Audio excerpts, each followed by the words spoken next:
New Jersey, they couldn't afford a salary for me, so I had a side job painting houses. My boss was a Christian, and the name of his company was New Creation Painting. So if you were a Christian, you might realize that he is.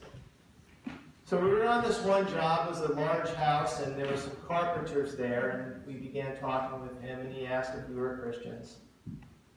And he says, "You know how I got this job?" He said, "Well, I gave my bid,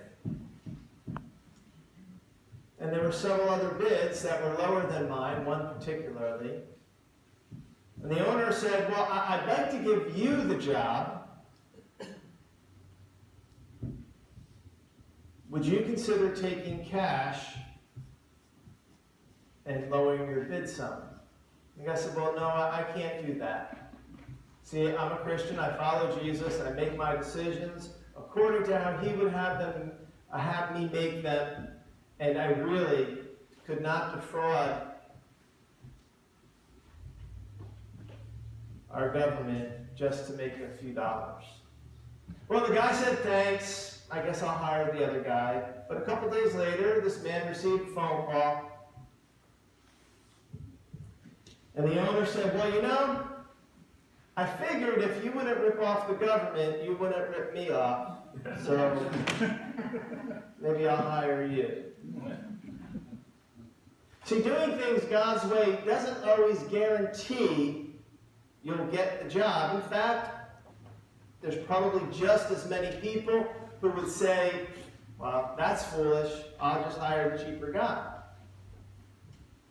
But that's really not the point of the story. The point of the story is he shared his story with me. That's 25 years ago. At least. Maybe a little bit more.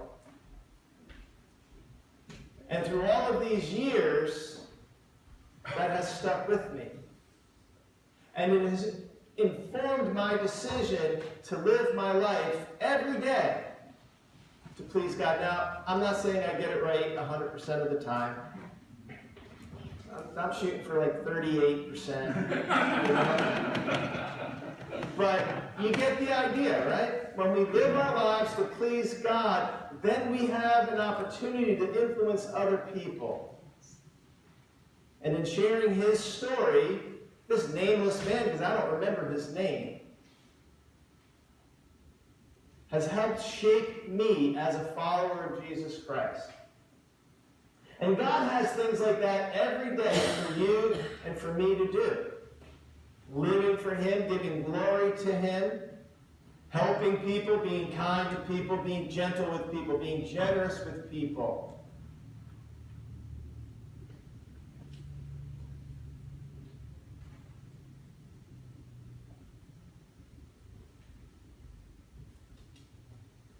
And when we do those things, living our lives in light of eternity,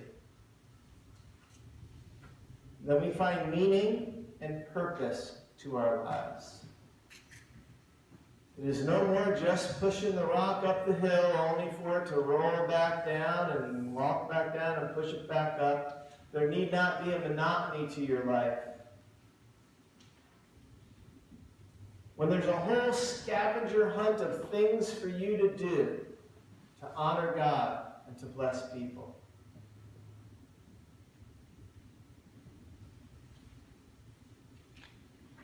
I'll tell you one of my favorite stories from the Bible today, but you know, they're all kind of like my favorite stories. My kids laugh at me, and my wife laughs at me because I'll say, "Oh yeah, that's one of my favorite hymns." Or I'll always say, "That's my favorite hymn." Blessed Assurance, that's my favorite hymn. I love that hymn. Dina said, "Well, how am I going to know what hymn to sing at your funeral?" So I guess you're going to be singing along.